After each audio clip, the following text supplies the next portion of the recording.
美国近日再次宣布向中国台湾地区出售武器，严重违反一个中国原则和中美3个联合公报，严重干涉中国内政，严重损害中国主权和领土完整。依据《中华人民共和国反外国制裁法》，中方决定自9月18日起，对美国内华达山脉公司、遥感舵公司、立方公司、S3航空防务公司、特科姆公司、文本矿公司、扁平地球管理公司、ACTE 联邦公司、埃克索维拉公司等9家企业采取反制措施。据美国财政部官员透露，由副财长杰伊·尚博率领的美方官员将于19号前往北京参加中美经济工作组第5次会议。但就在会议举行前，拜登政府不但宣布了对华加征301关税的最终决定，还持续释放再次收紧对华芯片技术出口的消息。在美国将经济议题用作对华施压工具的背景下，中美双方应如何理性展开本次对话？来看看报道。美国财政部官员的消息称，杰伊·尚博率领的一众美国高级官员，包含美联储官员，19号和20号将与中国官员在北京举行会谈。去年9月，为落实中美两国元首巴厘岛会晤重要共识，推动中美关系回暖，中美双方商定成立经济领域工作组，包括经济工作组和金融工作组。加上此前美国商务部长雷蒙多访华期间宣布成立的中美商业问题工作组，中美两国当前在经贸领域共有3个工作组。中美经济工作组会议是中美经济沟通渠道的重要一环。19号即将举行的会议为中美经济工作会议的第5轮。从去年10月24号以视频方式举行第1次会议到现在，中美经济工作组保持着每1到2个月就沟通一次的高频率。舆论指出，两国高层官员定期会晤的目的是在中美这2个世界最大的经济体全面竞争的同时，保持及时沟通，防止因误判而发生冲突。不过，尚博此行正值拜登政府宣布对中国进口产品大幅提高关税后不久，美国贸易代表办公室表示，其中大部分关税将于9月27号生效，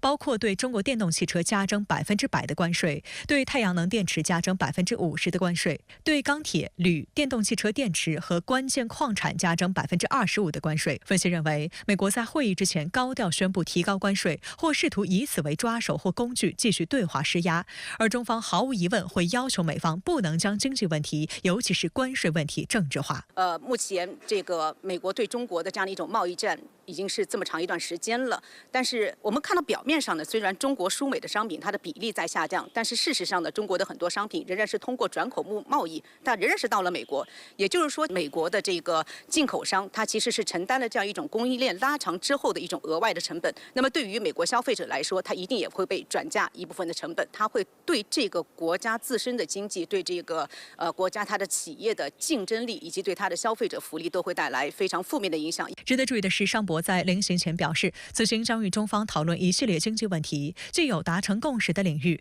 比如许多发展中国家面临的债务和融资挑战，也有存在分歧的领域，特别是美国财政部长耶伦今年4月访华期间提出的所谓中国产能过剩议题。耶伦本月7号表示，现任总统拜登的任期明年1月结束后，他可能不再继续担任财长一职，但在此之前，他可能与中方官员再次会面。因此，有舆论认为，尚博此次再炒作产能过剩议题，是为耶伦今年晚些时候访华提前设置议题。事实上，中方今年以来多次针对美西方炒作所谓中国产能过剩议题表达坚决反对，强调美方所谓产能过剩不是市场定义下的结论，而是人为制造的虚假叙事，是美国搞保护主义打压中国发展的又一例证。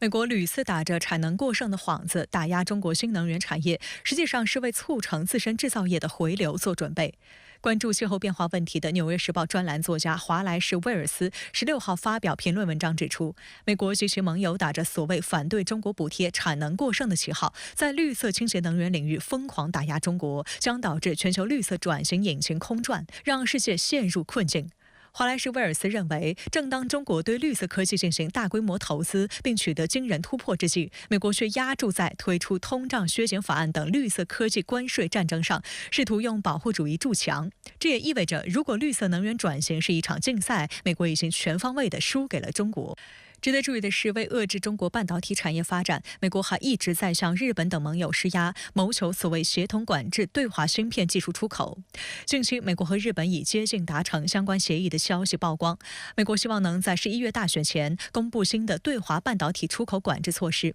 其中包括通过外国直接产品规则，迫使非美国企业必须首先申请出口许可证，才能向中国市场销售部分芯片制造工具。根据外国直接产品规则，即使是美国境外生产的特定物项，如其开发或制造直接利用了美国特定受管控的软件或技术，该等物项也将受到美国出口管理条例管辖。这也意味着东京电子、荷兰阿斯麦这2家美国盟国的主要半导体制造设备生产商将受到极大影响。过去几个月来，拜登政府几次派出官员访问日本、荷兰，就如何协调3国的出口管制规则进行谈判，施压盟友追随美国进行对华芯片出口管制。按照几名熟悉会谈情况的人士的说法，尽管日本仍对联合对华实施管制的后果感到不安，但迫于美国压力，谈判已接近取得突破。不过，日本官员强调，由于担心中方反制措施，当前谈判局面依旧相当脆弱。这名官员透露，日本政府和企业尤其担心，如果东京采取美国正在推动的出口管制措施，中国可能会阻止关键矿物的出口。关键矿产品的价格现已在高位，一些日本企业向日本经济产业省表达忧虑，担心价格进一步上涨会降低日本产品的竞争力。一家专门从事矿产贸易的日本贸易公司高管则表示，客户需要供应有保证，而这些保证现在变得非常困难。外界注意到，去年8月1号起，中国对加锗相关物项实施出口管制。中国海关数据显示，2023年中国对日本镓出口额锐减近3%，对日锗出口额也减少约1/3。镓和锗是生产先进半导体芯片的关键材料。今年是9·18事变爆发93周年。18号上午，在9·18事变发生地辽宁沈阳，勿忘9·18撞钟鸣警仪式举行。同日，全国多个省市鸣响防空警报，铭记历史，缅怀先烈。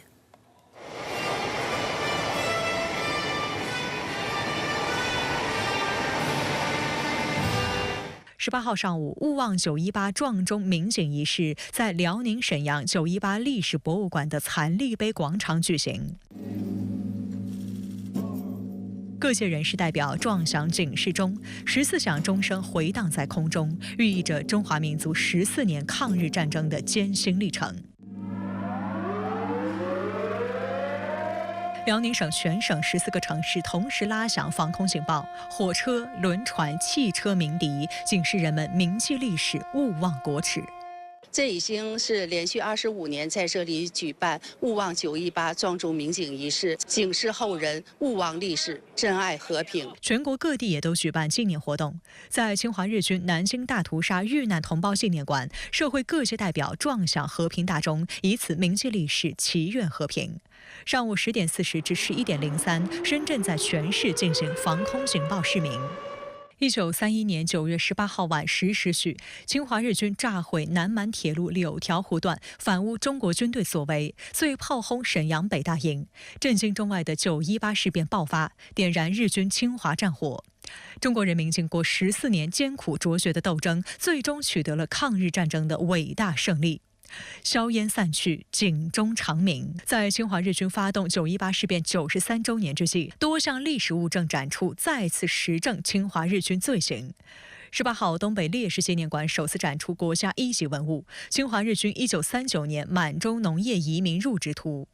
日本移民团利用军队的刺刀，通过强硬的收买手段，强占了东北百姓150多万公顷耕地。从图上可以清楚地看到，日本帝国主义侵占我国东北后，有计划、有组织的大规模向中国东北移民的详尽情况。中国这种移民这种方式